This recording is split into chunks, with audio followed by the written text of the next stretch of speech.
मी जिथे जाईल तिथे माझे जे नातं निर्माण होतं, हे नातं कसं असलं पाहिजे? प्रेमाचं पाहिजे, आनंदाचं पाहिजे, समाधानाचं पाहिजे. मग आम्हाला रक्ताने प्रकृतीने मिळालेली नाती आणि आम्ही निर्माण केलेली नाती, अशा सर्व प्रकारच्या नात्यांची आम्ही जी निर्मिती करतो किंवा आम्ही अपेक्षा करतो, त्या अपेक्षा आम्हाला सुख देतात की दुःख देतात? की नात्यांनी माणसं समृद्ध झाली पाहिजे, कमकुवत नाही झाली पाहिजे. की जर नाती तुमची सुंदर करायची असेल, शानदार करायची असेल, तर आनंद बाहेरून अपेक्षित करू नका, तुम्ही आनंदाचा स्रोत बना.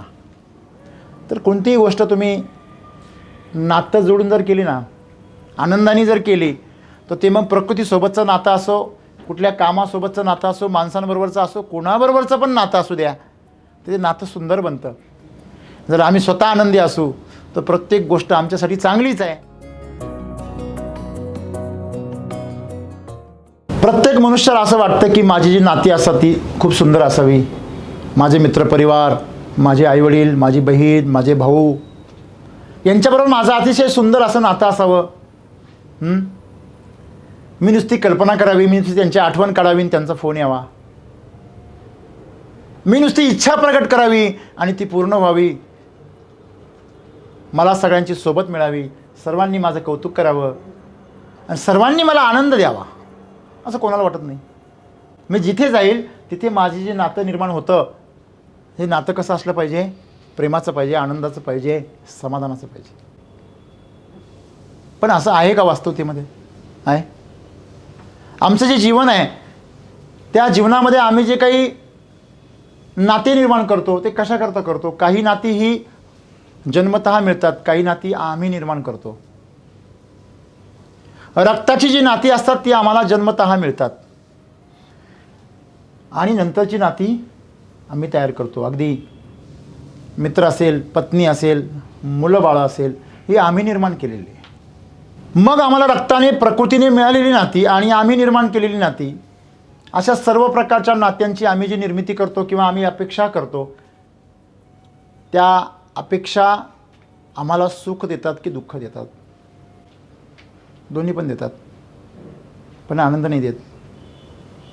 खरं आहे की खोटं आहे? माझा अनुभव असा आहे, रक्ताची नाती ही जास्त दुःख देतात. कदाचित तुमचा अनुभव वेगळा असू शकेल, परंतु मला तुमचा भ्रम नाही तोडायचा आहे. परंतु सत्य हेच आहे की रक्ताच्या नात्यांपेक्षा जी तुम्ही निर्माण केलेली जपलेली नाती आहे, ती नाती कधीही तुम्हाला श्रेष्ठ ठरणार आहे. ज्या लोकांनी करोडोंची संपत्ती निर्माण केली, ज्यांनी आपल्या मुलाबाळांना परदेशामध्ये लाखो करोडो रुपयांच्या पॅकेजवर पाठवलं, आयुष्य आरामाचं जीवन दिलं, त्या सर्वांची जर कहाणी आज ऐकली तर त्यापेक्षा गावाकडं जे गरिबीमध्ये राहतात परिवार, ते भांडण करत असतील पण ते अजूनही आईवडिलांना सांभाळतात. राग करत असतील परंतु ते आईवडिलांच्या सोबत राहतात, त्यांची नाती अजूनही थोडीशी घट्ट आहेत.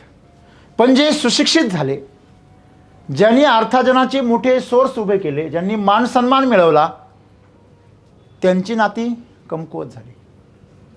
एकदा असं झालं, फार जुनी गोष्ट आहे.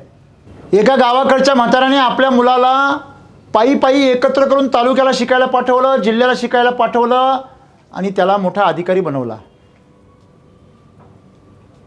पोरगं गावाकडे कधी येत नव्हतं. म्हातारा पैसे पाठवायचा, मनी ऑर्डर करायचा. तेव्हा म्हाताऱ्याला तार फक्त मनी ऑर्डरसाठी यायची. पोरगं सुट्टीला सुद्धा गावाला येत नव्हतं. साहेब झालं ते मोठं.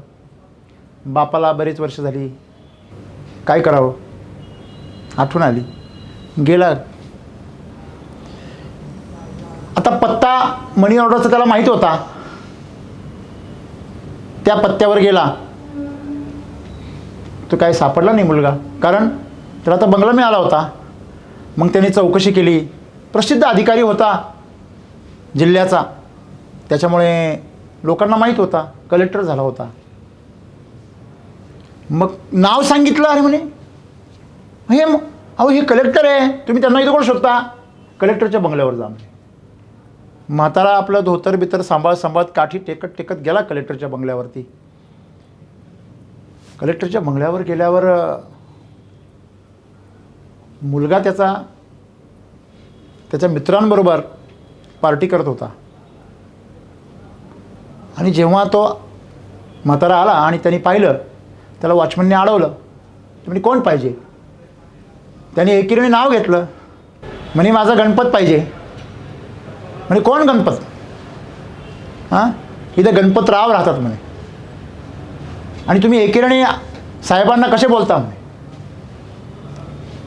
त्याला थोडंसं वाईट वाटलं. म्हणे अरे तो माझा मुलगा आहे. तो म्हणे कसं शक्य आहे? आजपर्यंत साहेबांनी 2 वर्षात आम्हाला कधी सांगितलं नाही, आम्हाला काही माहीत नाही. तू एकदा सांग म्हणे. कारण वॉचमनला कधी सांगितलेच नाही यांनी ना. त्यांना सांगितलं होतं मला आई वडील नाही. मग थोड्या वेळाने तो मित्रांबरोबर बाहेर आला त्याचा मुलगा. आणि हाक मारली, अरे गणपत, अरे बाळा. तर त्यांनी त्याच्याकडे दुर्लक्ष केलं. पण त्याने जोरदार आवाज दिल्यामुळे त्यांना थांबवलं. अहो थांबावं बाबा जरा.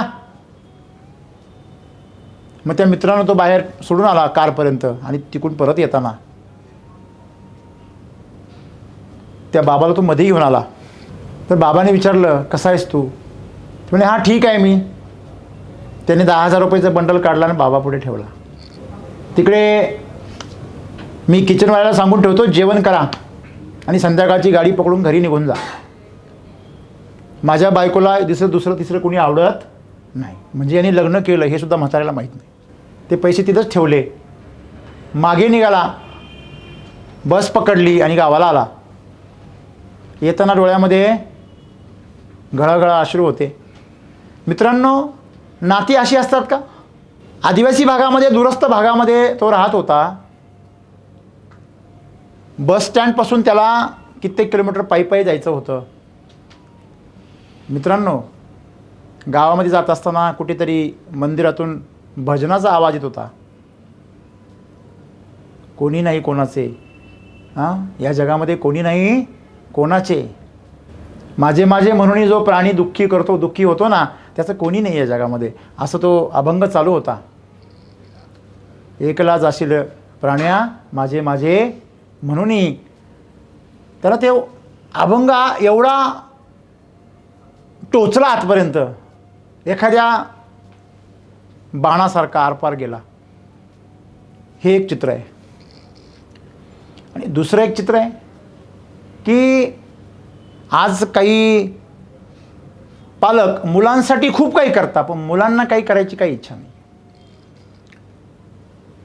आपण बघतो की पुढचे ज्यांची श्रीमंत आहे त्यांच्या कुटुंबांमध्ये बघा, अगदी मोठमोठे परिवार बघा. आज महाराष्ट्रामधले जेवढे राजकीय परिवार आहे, सगळे परिवार पहा, त्यांचे जे वडील आहे किंवा आजोबा आहेत त्यांची प्रभावी शक्ती पहा, त्यांचं कर्तृत्व पहा. आणि त्यांच्या पुढच्या जे पिढीमध्ये जे कर्तृत्व आहे, जे नेतृत्व आहे, ते कसं आहे.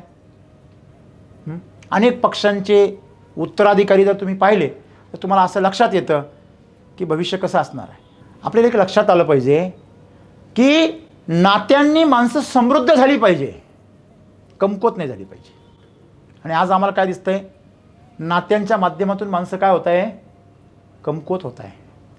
नाते माणसांना कमकुवत करताय. आज काही मुलं आईवडिलांमुळे कमकुवत आहे, काही आईवडील मुलांमुळे कमकुवत आहे. मुलगा कर्तृत्वान नाही आहे म्हणून आईवडील नाराज आहे, आणि आईवडील कुठेतरी बंधनामध्ये टाकता म्हणून मुलं नाराज आहे. सगळ्यात जवळची नाती आहे. नवरा बायकोच्या नात्याबद्दल तर न बोललेलं बरं. जेवढं पाहतोय आपण तेवढ्यावरूनच समाधान होतं. लक्षामध्ये आज सगळ्यात जास्त जर धोका जर कोणत्या नात्याला असेल तर तो कुठल्या आहे, पती पत्नीच्या नात्याला आहे. सगळ्यात मोठा धोका. अमेरिकेमध्ये 50% घटस्फोट होतात, आणि ज्या दिशेने आम्ही चाललो आहे तो तीच दिशा आहे.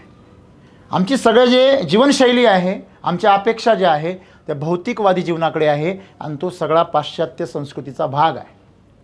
आम्ही ज्याप्रमाणे स्वातंत्र्याचा भडीमार करतो आहे, स्वातंत्र्याच्या नावाखाली आम्ही ज्याप्रमाणे स्वैराचार वागतो आहे, ते आम्हाला तिकडंच घेऊन चाललं आहे. मग प्रत्येक नात्यामध्ये आता फक्त एकच गोष्ट आहे, व्यवहार शिल्लक राहिला. मी म्हटलो ना, जेव्हापासून वारसदाराचा कायदा मंजूर झाला तेव्हापासून प्रत्येक बहिणीच्या डोक्यामध्ये माझा हिस्सा कधी मिळेल. तिच्या नसेल तर तिचा नवरा तिच्या डोक्यात घालतो, तुझा हिस्सा घे. हां, तुला माहिती आहे का, तुझ्या वडिलांच्या प्रॉपर्टीमध्ये तुझा पण हिस्सा आहे. म्हणजे पूर्वी पण होता हा, पण पूर्वीच्या आयाबाया आपल्या माहेरी आल्या की साडी चोळीच्या बदल्यामध्ये त्याला सही देऊन टाकायच्या. आता मात्र साडी चोळीवर भागत नाही. साडी चोळीवर आता भूखंड पण पाहिजे, श्रीखंडावर भागत नाही आता. म्हणजे नातीसुद्धा आता काय झाली, कमर्शियल झाली. आणि मी तर असं म्हणतो, आज कमर्शियलच नाती आहे. सगळ्यात जास्त वृद्धाश्रमामध्ये सुशिक्षित लोकांचे आईवडील आहे, अडाणी लोकांचे नाही. मग आई आणि मुलांचं नातं ह्याच्यापेक्षा तर मोठं नातं ह्या जगात नाही आहे. तेव्हा घटस्फोट होता यात काही नवल नाही आहे. हां, आईवडिलांचं नातं तुटतंय, कमजोर होतं आहे, याच्यापेक्षा मोठा स्फोट काय असायला पाहिजे. घटस्फोट हा छोटा स्फोट आहे. हां, घट म्हणजे एका मडक्यामध्ये जेव्हा दोघांचं मिलन केलं जातं त्याला घट असं म्हणतात. त्या घटाचा काय होतो, स्फोट होतो, म्हणून त्याला घटस्फोट म्हणतात. एवढं सोपं आहे. एका घटात नाही राहायचं. आता प्रत्येकाला वेगळा घट पाहिजे. हां मित्रांनो, हे आत्ताची जी संस्कृती आहे ना, पैसा, प्रतिष्ठा, ऐशो आराम, लक्झरी लाईफ, फ्रीडमच्या नावाखाली सगळं हे चाललेलं आहे. आणि म्हणून सद्गुरू आज आम्हाला जाणीवपूर्वक सांगतात की जर नाती तुमची सुंदर करायची असेल, शानदार करायची असेल, तर आनंद बाहेरून अपेक्षित करू नका. तुम्ही आनंदाचा स्रोत बना. तुम्ही द्या, जे देता येईल ते द्या. वेळ द्या, पैसा द्या, चांगला सहवास द्या, चांगले विचार द्या, ज्ञान द्या, मार्गदर्शन द्या, साथ द्या, सोबत द्या, मदतीचा हात द्या. तुम्हाला जे काही देता येईल ते निस्वार्थ भावनेने द्या. मग बघा तुमची सगळी नाती कशी होतील, सुंदर बनतील. त्यांनी तुमच्याकडे अपेक्षा ठेवलेला आहे हा भाग तुम्ही सोडून द्या. तुम्ही मात्र निस्वार्थीपणाने करा. म्हणजे ज्यावेळेस तुम्ही असं करायला लागाल ना, तेव्हा तुम्हाला अशी काही नाती मिळतील जी तुमच्यासारखी आहे, ज्यांना तुमच्याकडून काही अपेक्षा नाही आहे, पण त्याला तुम्ही हवे, सोबत हवी. त्यांना तुमच्यासाठी तुम्ही हवे, तुम्ही चांगले असावे, तुम्ही आनंदी राहावे म्हणून ते तुमच्या समोर आहे, तुमच्यासोबत आहे. अशी नाती खरीखुरी नाती आहे. आणि ती मरणोपरांत पण सोबत राहतात. कहाणी आहे अशा भरपूर. खऱ्या खोट्या किती हे महत्त्वाचं नाही, पण त्यांचे जर ऊर्जा स्तरावर जर त्यांचं जर आलिंगन असेल तर ते मात्र मरणोपरांत पण राहतं. जसं गुरु शिष्याचं नातं आहे, हे मरणोपरांत पण राहतं, मेल्यानंतरही शिल्लक राहतं. आजपर्यंत श्री गुरुदत्त आणि त्यांचे नवनाथ हे आजपर्यंत सोबत आहे. गौतम बुद्ध आणि आनंद यांचं आजपर्यंत कीर्ती मजबूत आहे. प्रत्येक गुरु आणि शिष्य यांची जोडी आजपर्यंत अजरामर आहे. का बरं? कारण त्यांचं मरणोपरांत नातं आहे. आणि असं नातं निर्माण आम्ही केलं पाहिजे की आम्ही स्वतःमधला जो आनंद आहे पहिला तो शोधला पाहिजे. तुम्हाला दुसऱ्याला द्यायचा आहे आनंद, पहिला स्वतःमध्ये काय पाहिजे? आम्ही आनंदी आहोत का? तर कोणतीही गोष्ट तुम्ही नातं जोडून जर केली ना, आनंदाने जर केली, तर ते मग प्रकृतीसोबतचं नातं असो, कुठल्या कामासोबतचं नातं असो, माणसांबरोबरचं असो, कोणाबरोबरचं पण नातं असू द्या, ते नातं सुंदर बनतं. आणि नातं सुंदर बनण्यासाठी कारणीभूत कोण आहे? आम्ही स्वतः आहे. जर आम्ही स्वतः आनंदी असू तर प्रत्येक गोष्ट आमच्यासाठी चांगलीच आहे. खरंय खोटं आहे? आणि म्हणून आम्ही स्वतः आनंदी बनलो पाहिजे. आणि आनंद बनण्यासाठी आम्ही सदैव एकच गोष्ट लक्षात ठेवली, मी काही आणलं नव्हतं, मी काही नेणार नाही. मी रिकाम्या हाती आलो, रिकाम्या हाती जाणार आहे. कधी आलो ते दुसऱ्यांना माहिती आहे आणि कधी जाणार आहे ते पण मला माहिती नाही आहे. कदाचित मी उद्याने आत्ता ह्या मिनटानंतर सुद्धा मरू शकतो. त्या परमेश्वराची कृपा आहे, त्यांनी मला जिवंत ठेवलं आणि मला हे सुंदर सृष्टी बघू दिली. एवढं नेहमी जर लक्षात ठेवलं ना, तर तुमच्या हातून जे काही घडेल ते सुंदरच घडेल. आणि ज्याच्याबरोबर तुम्ही जोडाल ते नातं तुमचं अतिशय सुंदर असेल. आणि म्हणून इथून पुढे लक्षात ठेवायचा, आनंद आम्हाला दुसऱ्याकडून नाही मिळाला पाहिजे, आम्ही देऊ दुसऱ्याला. त्यासाठी पहिलं आम्ही आनंदाने समृद्ध होऊ, श्रीमंत होऊ. आणि आहोत आम्ही, हां आहे ना, आम्ही आनंदाने समृद्ध आहे. का? जे मिळालं ते खूप आहे असं जेव्हा आम्हाला भावना तयार होईल. अरे पेला अर्धा भरला आहे की अर्धा सरला आहे हे ज्याच्या त्याच्यावर असतं. कोण म्हणतं नुसते काटेच टोचतात, फुलं पण फुलतात ना. मग फुलासारखं फुलायचं की काट्यासारखं सलायचं हे तुम्हीच ठरवा ना. मग नाती जी आहे तुम्ही फुलासारखी जपली तर ती सुंदर आहे, तुम्ही काट्यासारखी जर टोचली तर ती त्रासदायक आहे. आणि ती कधी टोचतात? जेव्हा आम्ही अपेक्षा ठेवतो. आम्ही काहीच अपेक्षा नाही ठेवली. लहान बाळ असतं पहा, आपण लाडाने जवळ घेतो, ओल्लो लो लो लो लो, आणि ते लगेच नळ चालू करतं. तुमचं अभिष्ट चिंतन, मग तुम्ही त्याला फेकून देता का? नाही. अरे रे आणा आणा, बाथरूममध्ये आणा, त्याला बी आंघोळ, तुम्हाला बी आंघोळ. आभार मानायचे. हां, एकनाथ महाराजांसारखे 101 वेळा आंघोळ भेटली, धन्यवाद. हां, आभार मानले ते कचरा टाकणाऱ्याचे. अरे धन्यवाद बाबा. तो म्हणे अरे माफ करा एकनाथजी, तुमच्यावरती मी कचरा टाकतो, घाण करतो, तुम्हाला तीर्थावरून तुम्ही आंघोळ करून येता. ते म्हटले नाही, तुमच्यामुळे मला आज एकादशीची 101 वेळा आंघोळ भेटली, तुमचे आभार. अशी माणसं या जगामध्ये. हां, तसं त्या बाळाच्या बाबतीमध्ये आम्ही करतो. बाळाने शी जरी केली तरी आम्ही धुवून टाकतो, आम्हाला ती पण सुगंधित वाटते. आज बाळाची शी आज किती छान आहे ना, सुगंधित आहे. हां, आई आहे ती, वडील आहे, त्यांना वाटतं तसं. पण ते जर दुसरं कोणी असलं तर हे शी, आणि तुझ्या बाळाची असेल तर मग ही.